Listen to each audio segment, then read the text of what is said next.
नमस्कार मित्रों, आप देख रहे हैं मास इंडिया और मैं बीभू कुमार झा। हमारे साथ हैं सोशल मीडिया के जर्नलिस्ट सत्यम जी और जानेंगे कि बिहार में जिस तरीके से गया जी की बात कर लें, प्राइम मिनिस्टर मोदी पहुंचे और उसके बाद जो है मामला गर्म हो गया। प्रशांत किशोर ने अटैक कर दिया कि मोदी जी एक बार भी बिहार के रोजगार की बात नहीं करते, एक बार भी पलायन की बात नहीं करते, कैसे फैक्ट्री बिहार में होगा एक बार भी बात नहीं करते, फैक्ट्री बिहार में लगाने के बजाय गुजरात में लगाते हैं।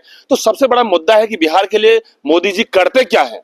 बस बिहार भाजपा और नीतीश कुमार को अपने साथ रखते हैं और इस तरीके से करते क्या है, सबसे बड़ा सवाल। देखिए सत्यम भाई से हम जानेंगे। सत्यम भाई ये बताइए कि आखिर मुद्दा जो है बिहार में पलायन, रोजगार और फैक्ट्री इंडस्ट्री की है, लेकिन मोदी जी तो कुछ और गुमराह कर रहे हैं लोगों को। इसको दो तरीके से समझेंगे। बीबू जी बहुत आपका धन्यवाद कि आपने हमको मौका दिया।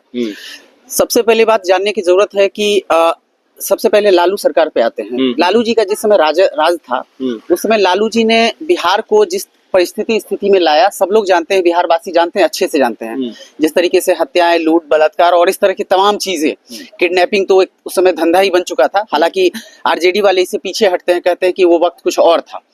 अब आते हैं नीतीश कुमार जी के। नीतीश कुमार जी का पहला 5 साल जो शासनकाल था बहुत बेस्ट था, क्योंकि उन्होंने इनिशिएटिव लिया। और नीतीश कुमार जी वैसे मुख्यमंत्री में गिने जा रहे थे जब वो रेल मंत्री थे, और एक हादसे के बाद अपने नैतिकता के आधार पर उन्होंने इस्तीफा दे दिया था।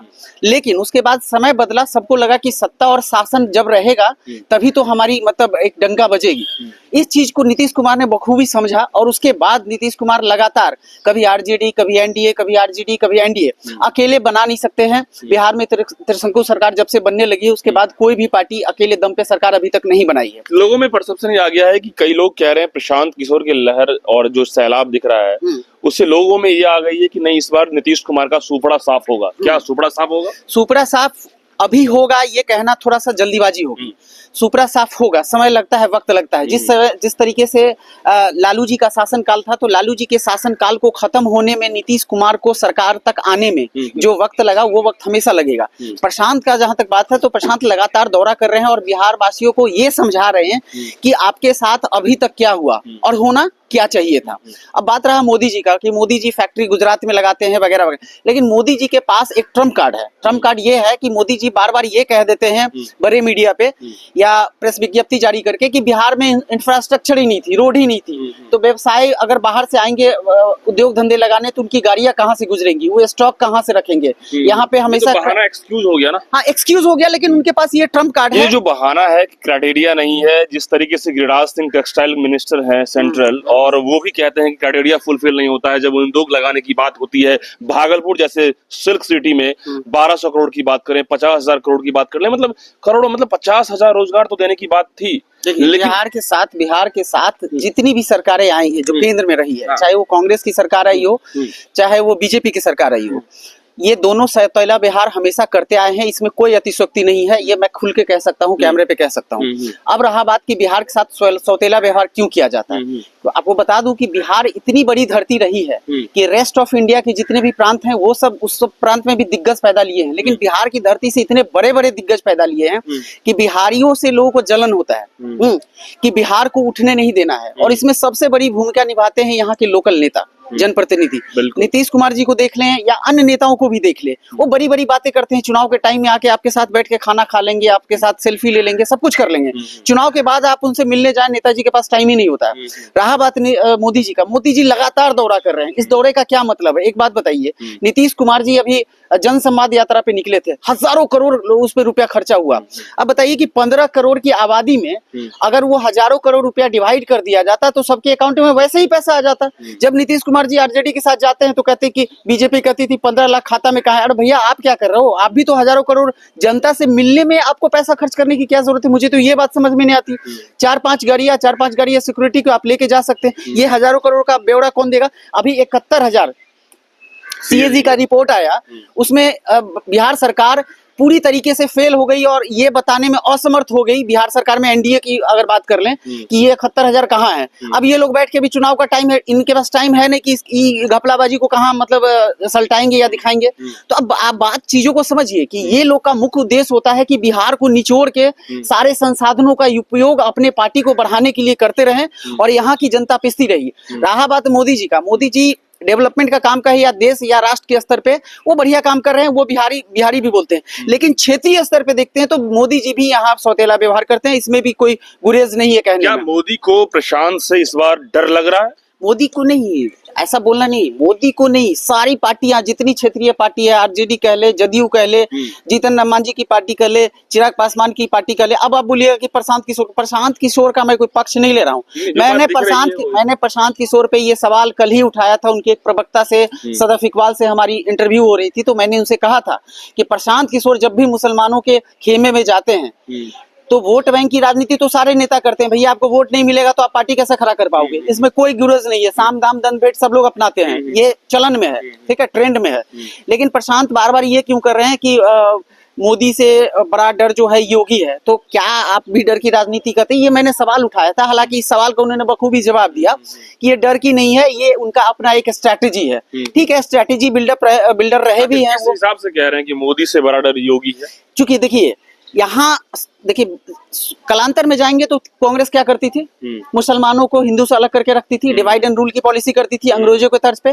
बाद में बीजेपी आई, बीजेपी ने भी वही किया, जय श्री राम, जो जय श्री राम नहीं करेगा वो पाकिस्तानी। तो इस तरह के नैरेटिव सेट करता है और बीजेपी कहता है मैं नहीं करता हूँ, जो भी करते हैं उनको मैं जेल भेजता हूँ। तो भैया अगर आप नैरेटिव सेट नहीं करते हैं तो जो लोग इस तरह के दुर्भावना फैलाते हैं उन पे कड़ी एक्शन ली जाए, चाहे वो जिस समाज से भी आते हैं। वो राजनीति हो गई ना, धर्म की राजनीति नहीं है, डर की राजनीति। डर की राजनीति भी है। एक पक्ष को दूसरे से डरा दीजिए और वोट ले लीजिए। हाँ। उसके बाद अगर डर की राजनीति, डर की राजनीति में धर्म की राजनीति भी छुपी हुई है ना। हाँ, तो धर्म से ही तो लोग को डराया जा रहा है ना। धर्म तो एक बड़ा चीज है ना जिसपे आपकी आस्था है। अब आस्था में ही तो आपको डर बैठाया जाएगा ना, और किस बात को लेकर आप डरा देंगे? प्रशांत किशोर तो इस मुद्दों में नहीं थे कि डर की राजनीति में नहीं थे पहले, वो तो सीधा कहते हैं कि नो कास्टिज्म, नो डर, बिल्कुल मुद्दे की बात होना चाहिए, यही बात मुझे भी लगा कि प्रशांत इस तरह की अगर बात कर रहे हैं मोदी योगी से, तो हो सकता है कि उनकी स्ट्रैटेजी ये रही हो कि बीजेपी को किसी भी तरह से एनी हाउ उनको हटाने का, रिमूव करने का जो प्रशांत का है। लेकिन प्रशांत का जो विजन है वो बड़ा क्लियर है। प्रशांत के रैली में या प्रशांत के सभाओं में आप जाएंगे तो जो टेक्निकल पहलुओं पे ध्यान दिया जाता है वो मुझे लगता है कि मोदी जी की रैली को भी मैंने देखा था गांधी मैदान में, और प्रशांत किशोर की भी रैली को देखा, इन दोनों में मुझे जमीन आसमान का अंतर लगा। ठीक है, तो ये कहीं ना कहीं ये दिखाता है एक पढ़ा लिखा व्यक्ति जब समाज में, सरकार में आएगा, सत्ता में आएगा, तो आपके लिए बेहतर चीजें करेगा। अब बताइए कि मोदी जी तो शिक्षा के बात पे भी तो पत्रकार को आके बोल सकते थे। बहुत सारी प्रश्न उठते हैं कि मोदी जी आप कितने पढ़े लिखे हैं, उनको आके बोल देना चाहिए भैया हम ये पढ़े लिखे हैं, ये देख लो।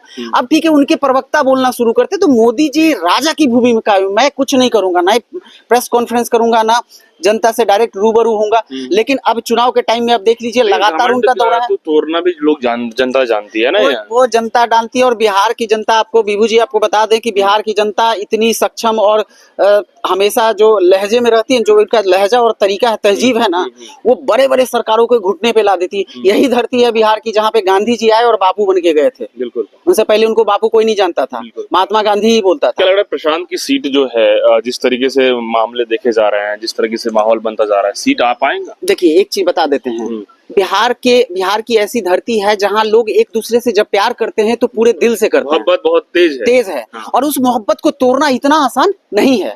प्रशांत किशोर विकास के मुद्दे पे राजनीति कर रहे हैं, बात कर रहे हैं, और अन्य जो पार्टियां हैं, इसको गौर से सुनिएगा, प्रशांत किशोर विकास के मुद्दे पे सिर्फ पार्टी कर रहे हैं, ठीक है, न धर्म, न जात, न राजनीति, ये। लेकिन अन्य पार्टियां जो है वो जात की राजनीति कर रही है, धर्म की राजनीति कर रही है, कस्बा की राजनीति कर रही है, जिला की राजनीति कर रही है, मतलब क्षेत्रवाद, जातवाद, हाँ, पंथवाद, संप्रदायवाद, और अब तो है क्या, फियरिज्म, मतलब डरवाद, एक नया चीज है। हाँ, तो इतना लोग राजनीतिक में लाए हुए हैं। प्रशांत के पास एक राजनीतिक मुद्दा है, विकास। तो सोचिए कि 10 वर्सेस 1, 10:1 ये रेशियो है, तो प्रशांत को सीट कितनी मिलेगी, ये बड़ा मतलब चौंकाने वाला खुलासा होगा। अगर मैं अभी बोल दूं कि 20 सीट, तो ये लोगों को सुनने में बड़ा अच्छा लगेगा जो प्रशांत के सपोर्टर होंगे। लेकिन अगर मैं बोल दूं कि नहीं, प्रशांत को 3 से ज्यादा सीट नहीं आएगी, 4 से ज्यादा सीट नहीं आएगी, तो जो प्रशांत के सपोर्टर उनको सुनने में बुरा लग जाएगा। तो आप हकीकत से वाकई, लेकिन प्रशांत आने वाले समय में बिहार का एक बड़ा उभरता हुआ चेहरा आपको दिख जाएंगे। बिल्कुल, तो देखिए बिहार का आने वाले समय का उभरता हुआ चेहरा जरूर प्रशांत है, क्योंकि प्रशांत का विजन सिर्फ ये 25 का नहीं है, 30 तक है। कह रहे हैं कि हम 30 तक दिन रात काम करेंगे, और कह रहे हैं कि 2030 में मेरा अंतिम फैसला होगा।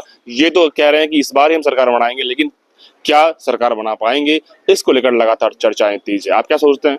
कमेंट बॉक्स में बताइएगा। धन्यवाद।